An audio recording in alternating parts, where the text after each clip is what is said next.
Hello दोस्तों, मेरा नाम अश्विनी है और आज मैं आपको क्षत्रियों के संहार करने वाले भगवान परशुराम के जीवन संबंधी कुछ रोचक कथाएं बताने वाली हूँ। क्षत्रियों के संहार की शुरुआत हुई थी प्राचीन हैहय वंश के राजा कार्तवीर्य अर्जुन से। वे प्राचीन माहिष्मती नगरी के राजा थे, इस वजह से उन्हें माहिष्मती सम्राट भी कहा जाता था। माहिष्मती वर्तमान मध्य प्रदेश के माहेश्वर नगर है। उनको दत्तात्रेय से सहस्त्र भुजाएं प्राप्त हुई थी, जिसके कारण उन्हें सहस्त्रार्जुन भी कहते थे। एक बार की बात है, राजा कार्तवीर्य अर्जुन युद्ध जीतकर वापस लौट रहे थे। तब वे जमदग्नि ऋषि के आश्रम में विश्राम करने हेतु रुक गए थे। तब उन्होंने देखा कि जमदग्नि ऋषि के पास कामधेनु नामक एक दैवी गाय है, जिसकी सहायता से उन्होंने बड़ी ही सहजता से पूरी सहस्त्र सेना के लिए भोजन की व्यवस्था कर दी। ये देखकर कृतवीर्य अर्जुन के मन में लालच आ गया और वो कामधेनु को अपने साथ बलपूर्वक ले गया। जब ये बात परशुराम जी को पता चली तो उन्होंने कार्तवीर्य अर्जुन की 1000 भुजाएं काट दी और उनका वध कर दिया।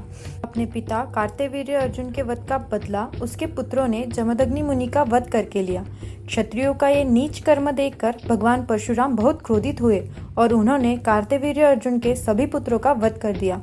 इस प्रकार भगवान परशुराम ने 21 बार धरती को क्षत्रिय विहीन कर दिया। लोक कथाओं के अनुसार परशुराम भगवान ने भगवान कृष्ण को सुदर्शन चक्र दिया था। यह माना जाता है कि विष्णु भगवान के छठे अवतार श्री भगवान परशुराम के अवतरित होने का मुख्य उद्देश्य ही पापी और अधर्मिक राजाओं का वध करना था, पृथ्वी के भार को मुक्त करना था, जिन्होंने अपने कर्तव्यों का पालन नहीं किया था और उसकी उपेक्षा की थी। जन्म से ब्राह्मण परंतु कर्म से क्षत्रिय होने की वजह से उन्हें ब्राह्मण क्षत्रिय कहा जाता है। परशुराम भगवान अपने प्रेम और धार्मिकता के लिए जाने जाते थे। उनसे जुड़ी कई कथाएं प्रचलित हैं। कल्कि पुराण में वर्णित एक अन्य कहानी का मानना है कि परशुराम भगवान अभी भी पृथ्वी पर रहते हैं, वह अमर है। कहा गया है कि परशुराम श्री कल्कि के युद्धकालीन गुरु होंगे, जो भगवान विष्णु के 10वें और अंतिम अवतार होने जा रहे हैं। उन्होंने कल्कि को भगवान शिव को प्रसन्न करने के लिए एक लंबा संस्कार करने का निर्देश दिया है। भगवान शिव प्रसन्न होने के बाद कल्कि को आकाशीय हथियार से आशीर्वाद देंगे।